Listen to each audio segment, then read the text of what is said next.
श्री सद्गुरु महाराज की जय। श्री सद्गुरु महाराज की जय। संत सेवी को बताया, संत में ही मर्म यह है धर्म यब तेरा सुजन। कर कर्म और प्रभु पाएगा, है धर्म यब तेरा सुजन। कर कर्म और प्रभु पाएगा, सर्वेश को भज ले सुजन। अखिलेश को तू पाएगा, उपलब्ध कर विश्वेश को। तू भी वही हो जाएगा, सर्वेश को भज ले सुजन। श्री सद्गुरु महाराज की जय। प्रातः स्मरणीय अनंत श्री विभूषित परमाराध्य सद्गुरु महाराज गुरुदेव महर्षि संत सेवी परमहंस जी महाराज, उपस्थित कोलकाता के सत्संग प्रेमी महान भाव माता, कलकत्ता के रिसरा में हम लोग गगन टेकरीवाल के आवास पर सत्संग कर रहे हैं। अभी आप राधा स्वामी साहब के वचन को सुन रहे हैं।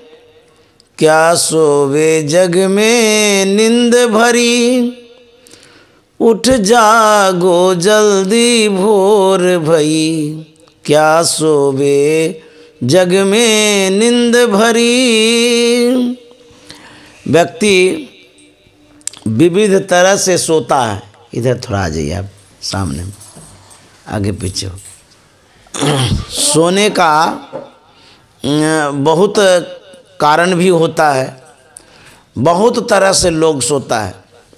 जैसे हम लोग सोते हैं रात में, फिर सवेरे उठ जाते हैं। यह सोना शरीर रूप से सोना है, शरीर भाव से सोते हैं। उसके बाद जिस व्यक्ति के पास ज्ञान नहीं होता है, वह भी सोता है अज्ञान की अवस्था में। ज्ञानेन हीना पशु भी समाना। जिसको ज्ञान नहीं होता है पशु तुल्य है वो। तो अज्ञान की अवस्था में भी व्यक्ति सोता है और शरीर भाव से भी सोता है। संत राधा स्वामी साहब कहते हैं, क्या सोवे जग में नींद भरी। इस संसार में बेखबर सोए हुए हैं। नींद भर सोना कहते हैं, हम बहुत गहरी नींद में सोए, निश्चिंतता पूर्वक सोते हैं। उस सोने में बेखबर होकर सोते हैं कि कोई चिंता नहीं, कोई फिक्र नहीं। सोए तो घोड़ा बेच के। कहते हैं कि क्या सोवे जग में नींद भरी, उठ जागो जल्दी भोर भई। राधा स्वामी साहब कहते हैं, उठिए, भोर हो गया। जब हम उठते हैं तो सवेरा होता है। तो यह जो जीवन है, जीवन का अंत होने वाला है, जीवन समाप्त होने वाला है। तो कहते हैं कि आप उठिए, और यदि नहीं उठेंगे तब क्या होगा। सोए रहने से क्षति हो जाएगी, हानि हो जाएगी। कोई व्यक्ति ट्रेन पकड़ना चाहता हो, यदि वह सोया रह जाए तो ट्रेन पकड़ेगा नहीं, पकड़ सकता है। उसके लिए समय पर उठना पड़ेगा। हमारी जो यात्रा है बड़ी लंबी यात्रा है, जीवन की यात्रा है। हम इस संसार में आए हैं, फिर चले जाएंगे। यह जो आने जाने की यात्रा है, आने जाने की यात्रा लगी रहती है। आवागमन में हम पड़े रहते हैं। एक जन्म नहीं, अनेक जन्मों से हम आते जा रहे हैं। आते हैं फिर चले जाते हैं, आते हैं चले जाते हैं। आते तो हैं, मनुष्य शरीर में ही नहीं आते हैं, बल्कि और भी योनियों में चले जाते हैं, जानवर योनि में चले जाते हैं, घोड़ा गधा बिल्ली चिड़िया चुनमुन बन जाते हैं। कितना कष्ट होता है। मनुष्य शरीर के अतिरिक्त जो शरीर है बड़ा दुखदाई शरीर है। आप कुत्ता पालते हैं, कुत्ता बनना चाहेंगे? नहीं नहीं, पालते तो हैं लेकिन बनना नहीं चाहेंगे। गाय पालते हैं, आपसे कहा जाएगा आप गाय बनिएगा, नहीं गाय नहीं बनेंगे, लेकिन गाय का दूध खाएंगे। गाय का दूध खाएंगे लेकिन गाय बनेंगे नहीं। जो भी जानवर वाला शरीर है वो आपको स्वीकार नहीं है, नहीं चाहते हैं कि हमको वो शरीर मिले। मानव शरीर को छोड़ करके किसी शरीर में जाना ही नहीं चाहते हैं। जाएंगे कोई नहीं जाएंगे। तो संत महात्मा कहते हैं यदि आप सोए रह जाएंगे, आपकी जो यात्रा है ट्रेन पकड़ने की, प्लेन पकड़ने की, बस पकड़ने की, वो यात्रा स्थगित हो सकती है। आप जिस ट्रेन प्लेन को पकड़ना चाहते हैं वो छूट जाएगा। जब छूट जाएगा तो फिर आपको पछताना पड़ेगा, तो कितनी लंबी यात्रा हो जाएगी। उसी तरह से मनुष्य शरीर में आए हैं, यदि इस जीवन में ईश्वर भक्ति नहीं करेंगे, परमात्मा भजन नहीं करेंगे, भगवत भजन नहीं करेंगे, तो मनुष्य शरीर नहीं मिलेगा। दूसरी योनि में जाएंगे, जिस योनि में जाएंगे उतने दिनों तक आपको समय बिताना पड़ेगा, फिर शरीर छूटेगा। दूसरे योनि में जाएंगे, फिर उतना समय बिताना पड़ेगा। कितनी लंबी यात्रा है, कितने दिनों तक भोगना पड़ेगा। इसीलिए संत महात्मा कहते हैं उठिए। शरीर भाव से ही सिर्फ नहीं उठने कहते हैं, बल्कि सूरत को भी उठाइए।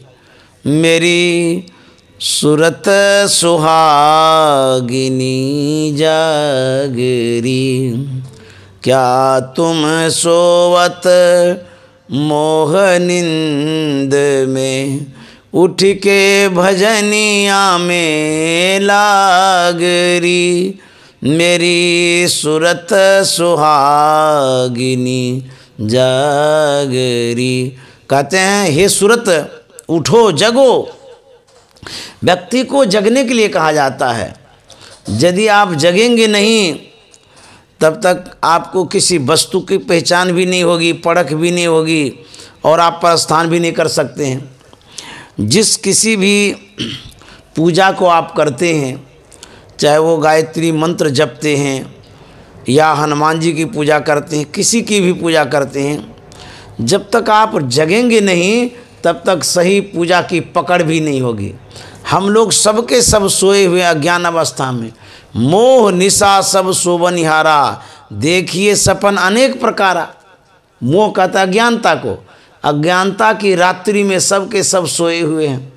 उपनिषदकार कहता है उत्तिष्ठत जागृत प्राप्य वारा निबोधत, क्षुरस्य धारा निशिता दुरत्यया, दुर्गम पतस्तत् कवियो बदंती।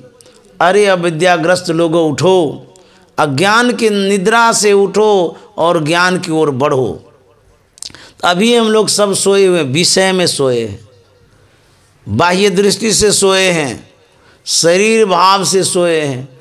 तो जब तक ज्ञान की उपलब्धि नहीं होगी, ज्ञान की प्राप्ति जब तक नहीं होगी, तब तक आपकी जो पकड़ है पूजा में वो सुदृढ़ नहीं होगी, मजबूती नहीं आ सकती पूजा में। कहते हैं ना मन नहीं लगता है। मन इसलिए नहीं लगता है, जिस कार्य को आप कर रहे हैं उस कार्य के महत्व को समझ नहीं रहे हैं, इसीलिए मन नहीं लगता है। जैसे मान लिया जाए आपके पास घर में बहुत सामग्री है, अलमीरा है, गोदरेज है, टीवी है, मोबाइल है, चौकी है, बेंच है, आदि आदि। उन वस्तुओं को आप जानते हैं, इसीलिए उसमें मन लगता है। ये सामान जो है, जैसे मोबाइल है, उसको अच्छा से रखेंगे। क्यों? उसका कीमत आप जानते हैं 25,000 का है, 30,000 का है, 50,000 का है। जिसके कीमत को आप जानते हैं उसको बड़ा परहेज से रखते हैं, स्वाभाविक है ये। उसी तरह से जिस पूजा को आप करते हैं, पूजा के महत्व को जब आप समझेंगे तब आपका मन लगेगा। पूजा के महत्व को आप नहीं समझ पा रहे हैं, पूजा की आवश्यकता क्या है, पूजा की जरूरी क्या है, पूजा क्यों करना चाहिए, यदि इसके महत्व को समझेंगे तब लगाव हो जाएगा। अभी आप हमको यहाँ बुलाए हैं, गगन बाबू जी बुलाए हैं यहाँ पर, कितनी परेशानी भी हुई। ये हावड़ा स्टेशन गए, मुझे रिसीव किया इन्होंने, वहाँ से लेकर के यहाँ तक लाया अपने घर तक। इतना इसने परिश्रम क्यों किया? क्योंकि ये जानते हैं कि बाबा हैं, महात्मा हैं, हमारे घर पर आएंगे हमारा उद्धार हो जाएगा। बोले कि घर में चरण रख देंगे तो गुरु महाराज की विशेष कृपा होगी। तो महात्मा के महत्व को ये समझ रहे हैं, इसीलिए अपने घर पर बुलाए। यदि महत्व को नहीं समझते तो इतना सिर धुनने के लिए हावड़ा स्टेशन नहीं जाते। काहे के लिए जाते, क्यों जाते? जब ये महत्व को समझ रहे हैं, साधु सेवा से बहुत फायदा होता है। इनके संस्कारों में ऐसी बातें हैं, इनके स्वभावों में भी ये बातें हैं। गगन बाबू इस बात को जानते हैं कि साधु की सेवा करने से क्या होता है, तभी तो हमको बुलाए। उसी तरह से किसी पूजा में यदि आप मन लगाते हैं, नहीं लगता है, चाहे वो ध्यान हो, चाहे बाह्य पूजा हो, या कोई भी काम हो, यदि उसके महत्व को आप समझ लेंगे तो आपका मन लगेगा। तो महत्व को समझने के लिए करना क्या होगा? जिस वस्तु को आप उपलब्ध करना चाहते हैं या जिस वस्तु को आप जानना चाहते हैं, मानना चाहते हैं, उसके विषय में रिसर्च करिए, खोज करिए। माध्यम होता है सब जानने का। जैसे मान लिया जाए कोई घर गृहस्थी के कामों को करते हैं, भोजन ही बनाते हैं, तो भोजन बनाने के लिए सीखना पड़ता है, तभी न भोजन बनाते हैं। तो जो सिखाता है उसके पास जाते हैं, सीख करके भोजन बनाना सीख लेते हैं, तो भोजन के महत्व को आप जान जाते हैं। उसी तरह से आप पूजा करना चाहते हैं तो पूजा के महत्व को जो समझता है उसका संग करना पड़ेगा। जैसे आप अभी सत्संग में आए हैं, तो सत्संग में आप जब सुनेंगे सत्संग के महत्व को, तो उसके प्रति लगाव होगा, झुकाव होगा, प्रेम होगा। तो बिनु सत्संग विवेक न होई, राम कृपा बिनु सुलभ न सोई। व्यक्ति जान नहीं पाता है कि मैं क्या करूं इस जीवन में, इस जीवन मिला किस लिए ये भी नहीं पता है। पूजा करता है, ये भी पता नहीं पूजा क्या कर रहे हैं, कैसे कर रहे हैं, क्या करेंगे, ऐसे कर रहा है अनमनस ढंग से, जैसे तैसे। तो पूजा के महत्व को समझना पड़ेगा, तब जा कर के पूजा में मन लगेगा। और जिस पूजा में आप मन लगाएंगे उस पूजा से आपको बहुत कुछ मिलेगा। जो आशीर्वाद चाहते हैं, शुभकामना चाहते हैं जीवन में, वो मिलेगा। लेकिन जान के करिएगा तब मिलेगा, अनजान में करिएगा तो क्या मिलेगा? महत्व ही नहीं समझ रहे तो मिलेगा क्या? इसलिए जानना जरूरी है। तो जानने के लिए जगना जरूरी है। कोई भी आप काम करते हैं, उठते हैं तभी ना काम करते हैं, और जब तक उठेंगे नहीं तो काम क्या करिएगा? तो गुरु महाराज ने लिखा है, क्या सोबत गफलत के मारे, जाग जाग मन मेरे। क्या सोबत गफलत के मारे, जाग जाग मन मेरे। अंत काल संगी नहीं को, संग न चल को तेरे। क्या सोबत गफलत के मारे, जाग जाग मन मेरे। एक राजा था, उसके पास बड़ा अच्छा नौकर रहता था, सारी सेवा करता था, घर का, बाहर का, शयन कक्ष का, सब सेवा करता था वो। जब वो रात में राजा साहब के बिछावन को लगाने के लिए जाता था तो स्पर्श करता था बिछावन का। जब स्पर्श करता था उसको वो बिछावन बड़ा मुलायम मालूम होता था।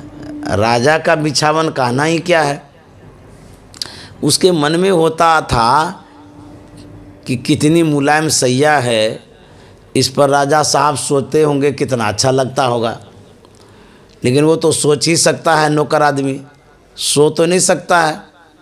रोज़ मन में होता था कितनी मुलायम सैया है, राजा साहब सोते होंगे कितना अच्छा लगता होगा। एक दिन की बात है, राजा साहब को कोई कार्य विशेष हो गया, उसे बाहर जाना था। अंतःपुर में सभी को सूचित कर देता है कि आज मैं बाहर जा रहा हूँ, आज नहीं आऊँगा, दूसरे दिन आऊँगा। दरबार के जितने दरबारी थे सबको, नौकर चाकर सबको सूचित कर दिया कि आज मैं जा रहा हूँ, दूसरे दिन आऊँगा।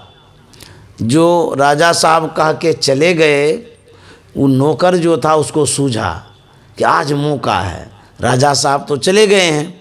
रोज़ मन में होता है कि कितनी मुलायम सैया है, कितनी मुलायम सैया है, आज सो के ही देख लेते हैं। वह नौकर सब काम कर लिया झट। उसके बाद गया राजा साहब के शयन कक्ष में, उस मुलायम सैया पर वो लेट गया और राजा साहब की जो चादर थी उसको ढक लिया, ओढ़ लिया। तो वो जो सोया, कभी सोया था नहीं, नौकर वाला शरीर, मुलायम सैया मिला, वो सोया तो सोया रह गया, बेखबर सो गया। तो संजोग ऐसा होता है कि राजा साहब जिस काम से गए थे ठीक उसी दिन लौट आते हैं। जैसे लौट आए तो गए अपने शयन कक्ष में, तो शयन कक्ष में देखते हैं कि कोई सोया है। तो राजा साहब के मन में हुआ कि कौन सोया होगा, मेरी रानी सो गई होगी, दूसरा कौन सो सकता है। तो राजा साहब कहते हैं, अरे मैं आ गया, जो काम था वो आज ही हो गया, उठो। तो कहाँ से उठेंगे, वो नौकर सोया था गहरी नींद में। तो राजा साहब कहते हैं, उठो, हम आ गए, तुम अभी तक सोई हुई है। फिर भी नहीं उठे। राजा साहब सोचते हैं कि रानी को आज क्या हो गया, इतना बेखबर सोई हुई है, वो भी दिन में, समय भी मतलब सायं होने वाला है, शाम तक कोई सोता है क्या। तो जब नहीं उठे तो राजा साहब जोर से धक्का लगाते हैं पीठ में कि उठो ना, हम आ गए, अभी तक तुम सोई हुई हो, काम हो गया जिस काम से गए थे, उठो अब। तो जैसे जोर से धक्का लगाए, नौकर की नींद खुल गई। तो नौकर चादर हटाते हैं तो देखते तो राजा साहब आ गए, और राजा साहब देखते हैं ये तो नौकर है, हम सोचे कि रानी सोई हुई है। इतना गुस्सा आया राजा साहब को, एक डंडा लिया, पीटना शुरू किया। बेवकूफ़ कहीं का, इतनी हिम्मत तुम्हारी, मैं आज चला गया था बाहर और तुम हमारे पीछा बनोर सो गया। पीटते पीटते पीटते उसको खूब पीटा। तो राजा साहब का हाथ तो कोमल होता है, दर्द करने लगा। पीटना जब छोड़ दिया तो नौकर ने कहा कि राजन, मैं तो कुछ देर तक इस बिछावन पर सोया, तब तो मुझे इतनी मार लगी, जो बरसों से इस बिछावन पर सोते आ रहा है उसको कितनी मार लगेगी। तो कहने का मतलब ये है कि यदि सोएंगे तो मार लगेगी। किसकी मार लगेगी? काल की, जमराज की, दुख की, कष्ट की, विपदा की मार लगेगी। लोग सोया रहता है बेखबर। आज ही मैं आ रहा था, क्या नाम वहाँ से, सिलीगुड़ी से आ रहा था। तो सवेरे सवेरे मेरा ट्रेन था सिलीगुड़ी से हावड़ा का, शताब्दी एक्सप्रेस। उसका टाइम था 5:30 बजे। तो हम लोग वहाँ से 4:30 बजे निकले। हमारे साथ डॉक्टर साहब जो प्रकाश बाबू थे और उनके पिताजी शिवचरण बाबू, वो छोड़ने के लिए आए थे स्टेशन तक। उसी क्रम में प्रकाश बाबू बोल रहे थे कि मेरे पास बहुत तरह के पेशेंट आते हैं, बीमारी आदमी। मैं सबों से पूछा करता हूँ किस तरह से आपका जीवन है, कैसे खाते हैं, कैसे सोते हैं, कैसे रहते हैं, बीमारी कैसे हो गई। विविध तरह की बातें सुनने को मिलती है, जानकारी मिलती है। तो वो बतला रहे थे कि मैं जब आजकल के जेनरेशन का दिनचर्या देखता हूँ तो बड़ा आश्चर्य लगता है। युवक लोग, युवतियाँ लोग 25 साल के, 30 साल के, ये सब युवक युवतियाँ जो हैं, उनका खान पान, रहन सहन सब बिगड़ा हुआ है। और इतने कम उम्र के लोग बीमार होते जा रहे हैं, अस्वस्थ होते जा रहे हैं। 28 साल 30 साल क्या है, युवावस्था है। लेकिन पुराने ज़माने के जो लोग थे, अभी भी जो हैं, मैं भी इंटरव्यू लेता हूँ महात्माओं का, तो महात्माओं से भी मैं पूछता रहता हूँ। एक एक महात्मा 70 साल के हैं, स्वस्थ हैं, दवाई नहीं लेते हैं, चलते फिरते रहते हैं। ऐसा भी तो जीवन है। उनके महात्मा के जीवन को जब देखता हूँ, उनके दिनचर्या को, वो शाम को सही समय में सोते हैं, अपना भजन करके भोजन करके सो जाते हैं और समय पर उठते हैं। डॉक्टर साहब बता रहे थे आजकल के जो लोग हैं, जो नई पीढ़ियों के, उनका सोना बिगड़ा हुआ है, देर से सोता है, टीवी देखता रहता है या और कोई काम करता रहता है, देर से सोता है और देर से उठता है। सोने का ठिकाना नहीं, उठने का भी ठिकाना नहीं, ये भी बीमारी का एक कारण है। उसके बाद बोल रहे थे कि कोई व्यक्ति ऐसे भी आए जो जॉब करते हैं, किसी दुकान में काम कर रहे हैं, मॉल में होता है ना, बिग बाज़ार सब में, उसमें उनको खाने का फुर्सत नहीं। दोपहर का समय है खाने का, उस समय वो ग्राहक आया रहता है, खा नहीं सकता है। उसके बाद भोजन की जो भूख है वो मिट जाती है कुछ समय होने से। जब समय आगे बढ़ता है तो कुछ समय होने से भूखे मिट जाती है। उस समय यदि आप खाते हैं तो पचेगा नहीं ठीक से, अपच जैसा हो जाएगा, गैस बन जाएगा। इस तरह का पेशेंट देखने को मिलता है। उसके बाद होता क्या है, जब आप ठीक से भोजन नहीं करते हैं, शारीरिक कमजोरी बढ़ जाती है, खून की कमी हो जाती है, पित्त खराब हो जाता है, पाचन क्रिया खराब हो जाती है, तब जाकर के डॉक्टर के पास जाते हैं। तो ऐसे ऐसे पेशेंट, नए नए युवक और युवतियां सब बीमार होते जा रहे हैं। पुराने ज़माने के लोगों को देखिए, कितने कर्मठ होते थे, मजबूत होते थे, पूरी नींद सोते थे। यदि आप पूरी नींद नहीं सोते हैं तो माइग्रेन की बीमारी होगी, सिर दर्द की बीमारी होगी, पचने में दिक्कत होगी, पाचन क्रिया खराब हो जाएगा। और यदि सही नींद नहीं सोते हैं तो कब्जियत भी हो जाता है, समझ गए। ये सब दिक्कतें होती है नहीं सोने से। तो संत महात्मा कहते हैं उठने के लिए और डॉक्टर लोग कहते हैं सोने के लिए। तो उसका कहने का मतलब क्या, डॉक्टर लोग कह रहे हैं शरीर को स्वस्थ रखने के लिए समय पर सोइए उठिए, डॉक्टर लोग ये कह रहे हैं। संत लोग कहते हैं अपने मन को जगाओ, यदि मन सोया रहेगा तो बीमार हो जाएगा, कमज़ोर हो जाएगा। संसार के लोग सोए हुए हैं, मन को उठाने के लिए कहते हैं। जब तक मन नहीं उठेगा तब तक अध्यात्म के क्षेत्र में आप बढ़ नहीं सकते हैं। अध्यात्म के क्षेत्र में बढ़ने के लिए उठना बहुत ज़रूरी है। वही राधा स्वामी साहब कहते हैं, क्या सोवे जग में नींद भरी, उठ जागो जल्दी भोर भई। क्या सोवे जग में नींद भरी, पंथी सब उठ के राह लई। तू मंजिल अपनी बिसर गई। पंथी राही को कहते हैं, मुसाफिर को कहते हैं जो चलता है। जैसे हम चलते जा रहे, हम पंथी हैं। तो भक्ति के मार्ग में, ईश्वर भक्ति के मार्ग में जो चलते हैं, चलने वाले चले गए और हम आप उठे ही नहीं हैं। पंथी सब उठ के राह लई, तो मंजिल अपनी बिसर गई। अपने गंतव्य को भूल गया कि मुझे जाना कहाँ है।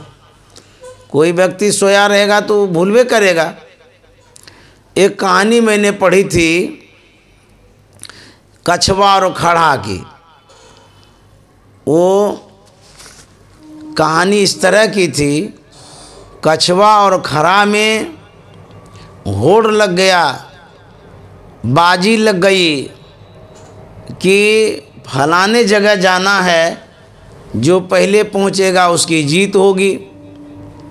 खरा को तो गुमान था कि हम तो बड़े फुर्तीले हैं, तेज हैं, जल्दी चले जाएंगे।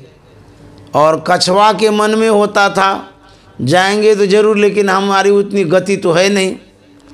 तो खरा अभिमान में था और कछवा अभिमान में तो नहीं था, वो भगवान पर भरोसा रखा था। दोनों यहाँ से चला। खरा चौकड़ी मारता हुआ भागता हुआ बहुत दूर चला गया। खरे के मन में होता है कछवा तो धीरे धीरे चलने वाला है, वो कहाँ से वहाँ तक पहुँच पाएगा, थोड़ा सा हम विश्राम कर लेते हैं तब फिर चौकड़ी भरते हुए जाएंगे। तो वो सोया, जो सोया सो खोया। खरा सो गया, था तो तेज, लेकिन सो जो गया, देखिए क्या गड़बड़ होता है। कछवा धीरे धीरे धीरे ही आ रहा था, लेकिन वो आ ही रहा था, वो रुका नहीं था। उसके मन में होता था कि हम चलते रहेंगे जितनी देर में पहुँचें।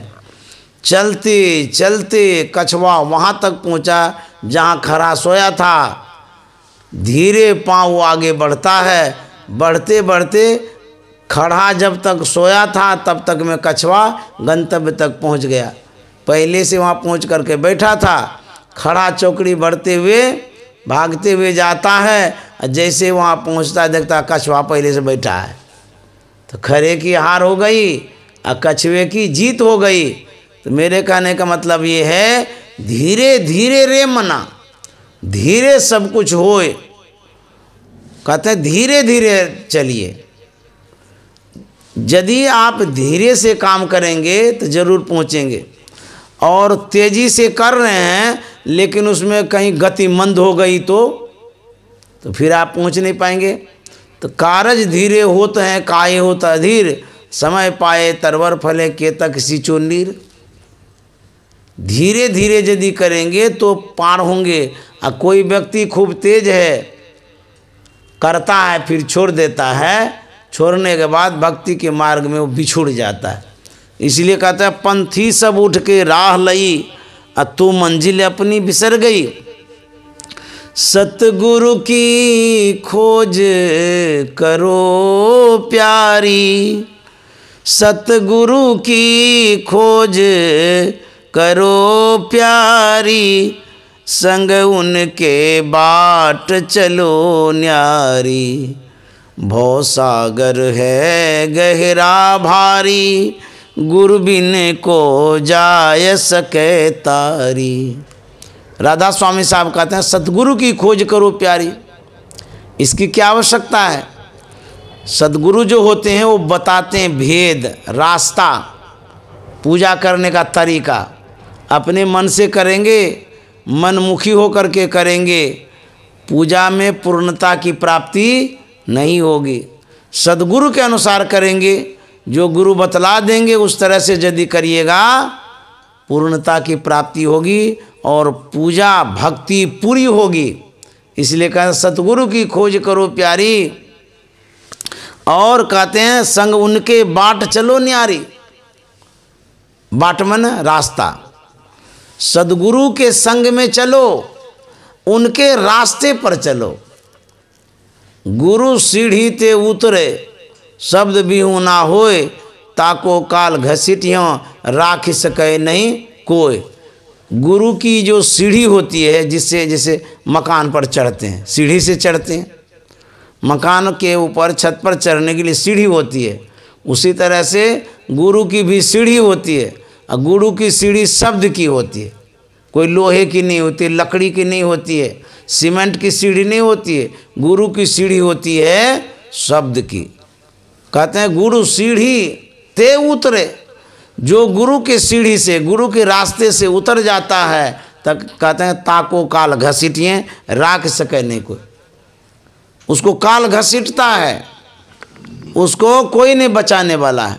इसलिए गुरु का जो मार्ग है, जो रास्ता है, जो पथ है, उस पर जब चलेंगे तो आपका कल्याण होगा।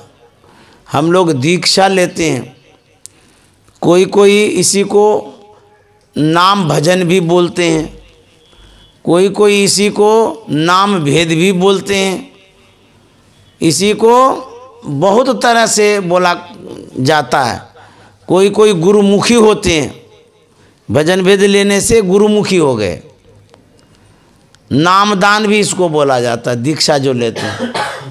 तो गुरुमुखी का मतलब होता है गुरु का जो मुख है उस ओर अपने मुख को कर देना, यही गुरुमुखी है। मुख का मतलब दिशा, ओर। गुरु किस दिशा की ओर जाते हैं? ज्ञान की ओर जाते हैं, प्रकाश की ओर जाते हैं, परमात्मा की ओर जाते हैं। तो गुरु की जो दिशा है, जो ओर है, वो प्रकाश की ओर है, अंतर की ओर है। उसी को कहते हैं गुरुमुखी होना, गुरु के मुख की ओर होना। जब गुरु अंतर की ओर जाते हैं, प्रकाश की ओर जाते हैं, तो उनसे जब हम दीक्षा लेते हैं तो हमारा भी ओर उधरे हो जाता है, जिधर गुरु जाते हैं। तो गुरुमुखी का मतलब होता है गुरु के तरफ रुख करना, मुख करना, अर्थात प्रकाश की ओर मुख कर देना, प्रकाश की ओर अपनी गति को आगे बढ़ाना। हमारी गति प्रकाश की ओर हो तब तो हम सही गुरुमुखी हैं, अन्यथा नहीं है। इसी को कहते हैं भजन भेद लेना। तो कहते हैं सतगुरु की खोज करो प्यारी, संग उनके बाट चलो न्यारी, उनके रास्ते पर चलो। और कहते हैं भवसागर है गहरा भारी, गुरु बिन को जाए सके पारी। भवसागर, ये संसार सागर जो है बहुत गहरा है, डीप है, इसमें डूब जाता है आदमी, उबर पाना बड़ा मुश्किल है। सूरदास जी महाराज ने लिखा है, अब के माधव मोहे उधारी, मोहे उधारी, अब के माधव मोहे उधारी, मगन हों भवयम्बु निधि में कृपा सिंधु मुरारी, अब के माधव मोहे उधारी। हे माधव, माधव का अर्थ होता है मामन माया धमन पति, माया के पति अर्थात भगवान कृष्ण। सूरदास जी महाराज कहते हैं, हे माधव इस बार मेरा उद्धार कर दीजिए। मगन हो भव अम्बु निधि में, मैं भव सागर में डूब रहा हूँ। भव मन संसार, अम्बु मन जल, इस संसार सागर में मैं डूब रहा हूँ। मन मगन हो गया इसी में। मन कहाँ भक्ति की ओर लगता है? खाने में, आने में, जाने में, कमाने में, इसी में दिन भर मन लगा रहता है, भक्ति की ओर नहीं जाता है। इसी भवसागर में मरता रहता है, संसार में आता है, मरता है, चला जाता है संसार से। संत महात्मा कहते हैं उठो, सद्गुरु के शरण में जाओ। जब तक सद्गुरु के शरण में नहीं जाओगे सद शिक्षा नहीं मिलेगी, भजन भेद नहीं मिलेगा, और तब तक आपकी जो यात्रा है अंतर पथ की, अंतर्गमन की, प्रभु की ओर की जो यात्रा है वो प्रारंभ नहीं हो सकती है। आप जब तक भेद नहीं लीजिएगा तो बढ़िएगा कैसे, कहाँ जाइएगा आप? इसीलिए कहते हैं सद्गुरु की खोज करिए। और ये जो भवसागर है इसको यदि पार होना चाहते हैं, गुरु बिन को कोई जाए सके पारी, ऐसा कभी नहीं हुआ है। गुरु के बिना पार नहीं हो सकते हैं, इसलिए गुरु की आवश्यकता है। भक्ति की रीति सुनो प्यारी, गुरु चरणन प्रीति करो सारी। भक्ति की रीति सुनो प्यारी, गुरु चरणन प्रीति करो सारी। तज संशय भरम करम जारी, तब सुरत अधर घर पगधारी।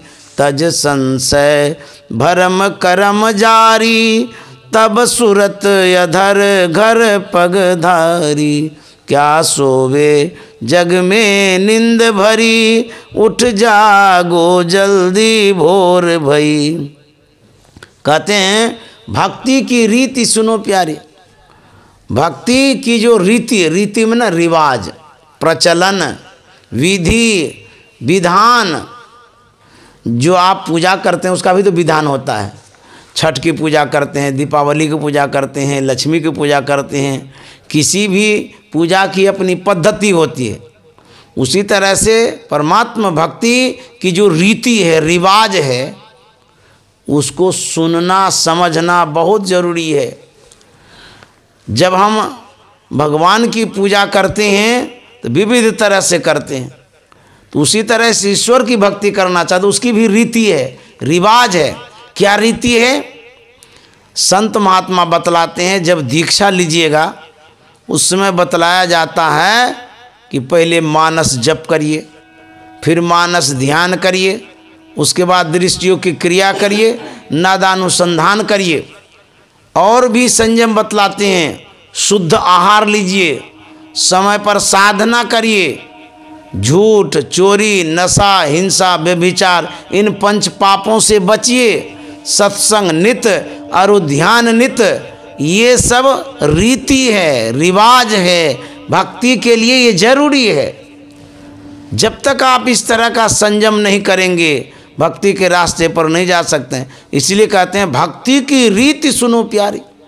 रिवाज, जो आप भजन करेंगे उसका कुछ रिवाज है, नियम है। जैसे परिवार का भी अपना अपना रिवाज होता है।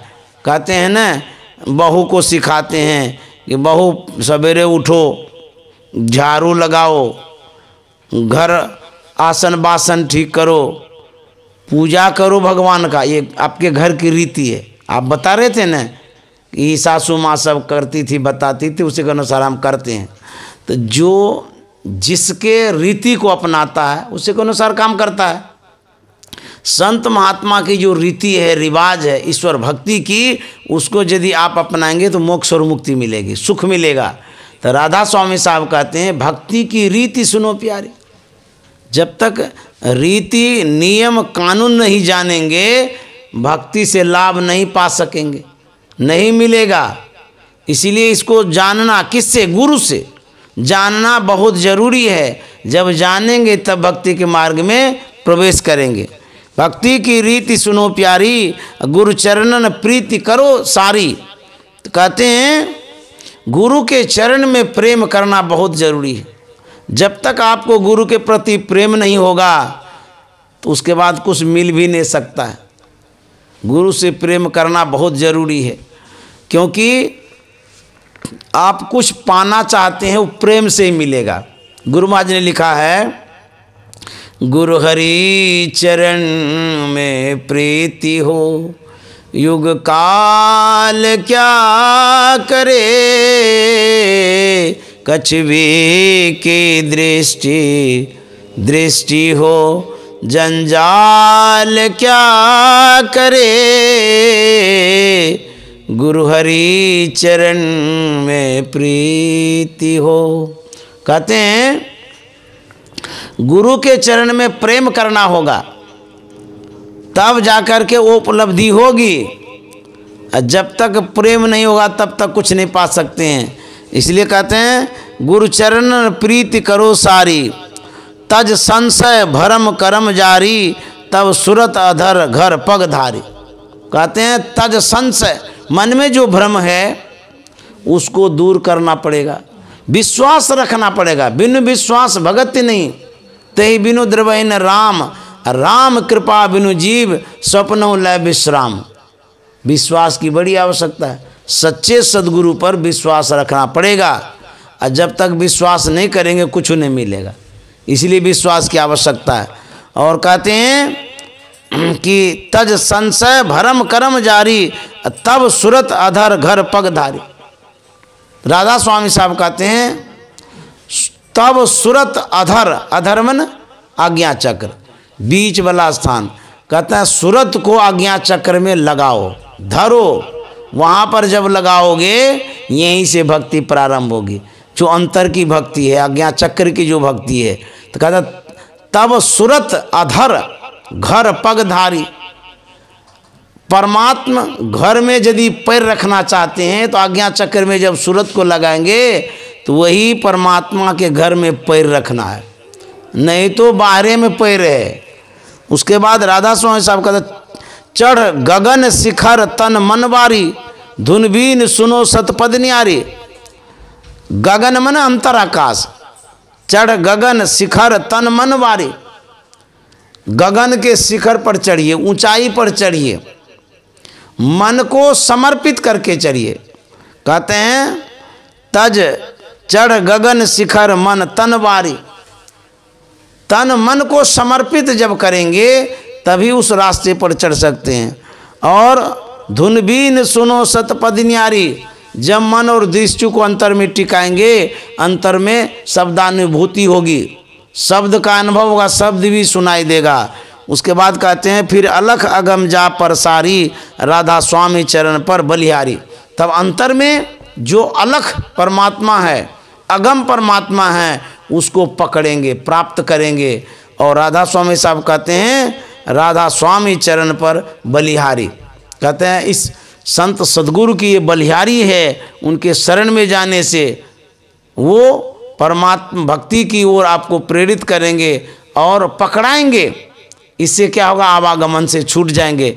इस तरह से जब उठेंगे, उठ करके भजन करेंगे, भजन करने से भवसागर से पार हो सकते हैं। इसलिए गुरु महाराज ने कहा है दुख दर्द भव के सब मिटें, सतगुरु चरण नित से ये। दुख दर्द भव के सब मिटें, सतगुरु चरण नित से ये। गुरु भक्ति बिन कछु ना बने, में ही सकल संतन कही। सुखमन के झीना नाल से। इस तरह से भक्ति करेंगे, सुख और शांति मिलेगी और गुरु की कृपा होगी। श्री सद्गुरु महाराज की जय। गगन टेकरीवाल को बहुत बहुत धन्यवाद, जिसने कुछ देर के लिए अपने आवास पर बुलाया। मैं तो रास्ते रास्ते यहाँ आया, मैं पुनः यहाँ से प्रस्थान करूँगा, रायपुर के लिए चलूँगा। तो सबको मैं धन्यवाद देता हूँ। सब कोई खुश रहिए, शांति से रहिए, गुरु भजन करते रहिए। श्री सद्गुरु महाराज की जय।